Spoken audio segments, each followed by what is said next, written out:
Hey everyone, my name is Jessie. Welcome back to my channel. Today I am doing my spoiler-free review of The Last Wish by Andrzej Sapkowski. This is the first short story collection in the Witcher series, where we are introduced to Geralt of Rivia, who is known as a Witcher, which is a very notorious mutated human in this world that is looked down upon, but is necessary because they hunt and kill monsters that roam this world that we're in. And Geralt, essentially, through all these short stories, is tasked with hunting different types of monsters, and more often than not, it's always a question of who the real monster is. Is it humanity itself, or is it these creatures that Geralt is going after? Let's get into my thoughts now.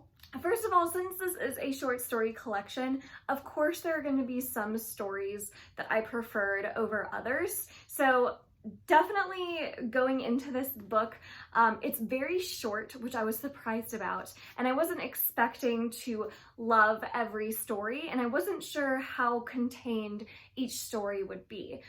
Each story is rather contained, and there's not a whole lot of transition between the stories, so you kind of get these open-ended endings to these short stories, and then you immediately start the next one, and it could be in a totally different place, or we could have some very soft transition that takes form in just a couple sentences of dialogue to explain where we're at now. So sometimes the jumping around does get a little bit jarring, but you quickly fall into that short story as soon as you kind of have then transitioned your mind from ending that previous one to starting this one. What I found that I liked the most in this collection of short stories was the world building that took place.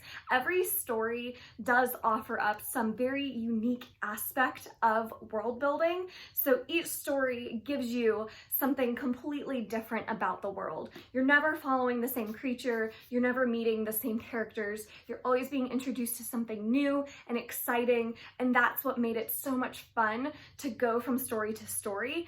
Even after finishing a story that I loved, I wasn't bummed to finish it. I was excited to go on to the next one because I knew something else very unique and fun would be introduced to me. So I love the potential in the world building, and I love the creatures and just the imagination that goes into this world. I think it's really unique, and it reminds me a lot of a Lord of the Rings type world, where the imagination is really centered around different types of creatures and places rather than a magic system.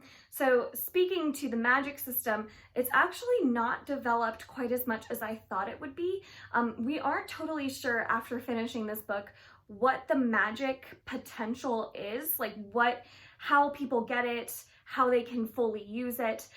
We are introduced to several different types of spells in this book, but we aren't sure what the source of this magic is and the full extent of its potential. So it is rather soft right now as a magic system, but I believe once we kind of dive more into the world, it's going to be a little bit harder of a magic system. It doesn't seem like there's just this maximum potential where anything's possible. It does seem contained to certain types of people can utilize magic over others, and certain spells can do certain things, but it's not really explained much at all in this book. So you're only very briefly kind of given a taste of the magic without being fully immersed in it.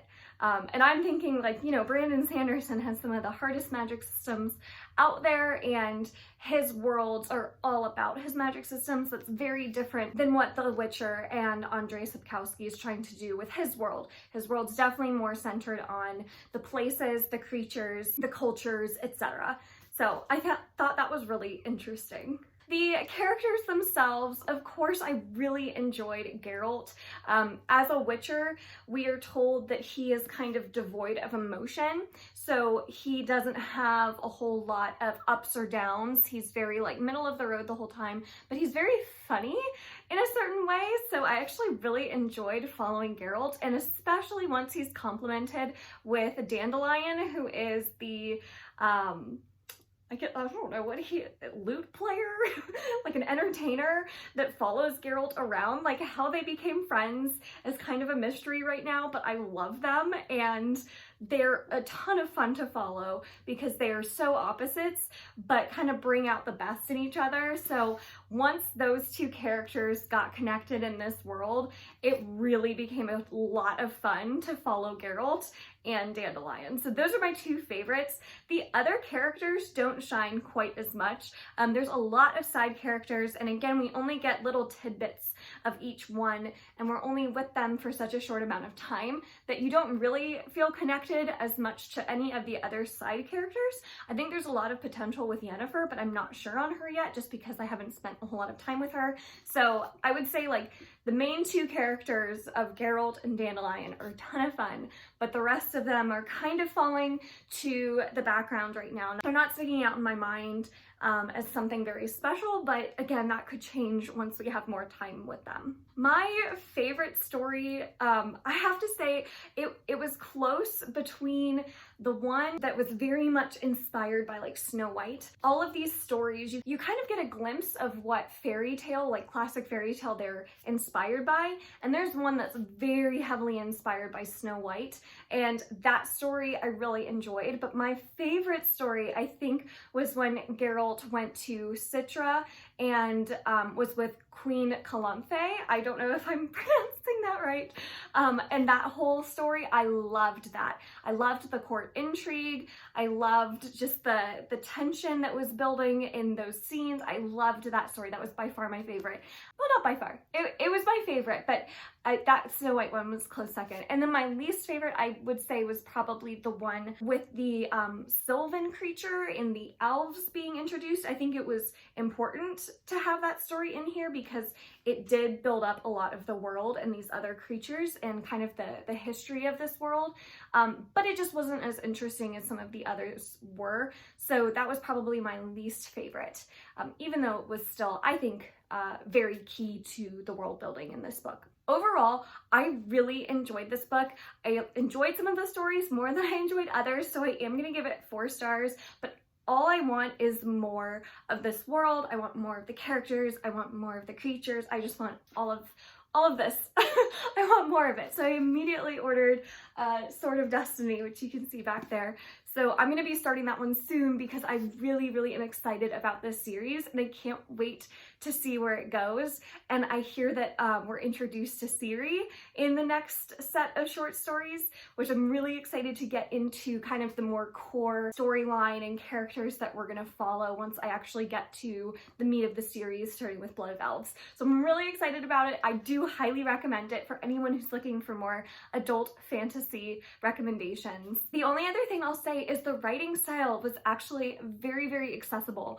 I found it surprising that Sapkowski really, his writing style concentrated so much more on dialogue between characters to develop them, and it wasn't very description heavy at all. And in some cases that really helped it because it was such a fast read, because it was constantly like dialogue between characters or action scenes, and there just wasn't a lot of description. So if you don't like description heavy fantasies like a Game of Thrones, for example, this is actually really, really a great writing style for you, but it does sometimes kind of take away from it because at times you are a little bit confused. It would help to have a little bit more description of some of the things that are happening around a scene. But overall, I really enjoyed this writing style. It was very fast-paced, very easy to read. So that is one more thing I wanted to add before finishing up this review.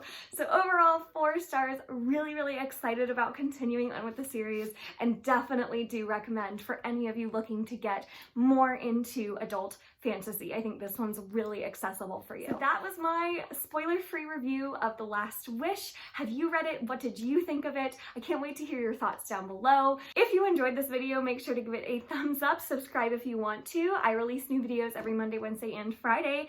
And until next time, bye!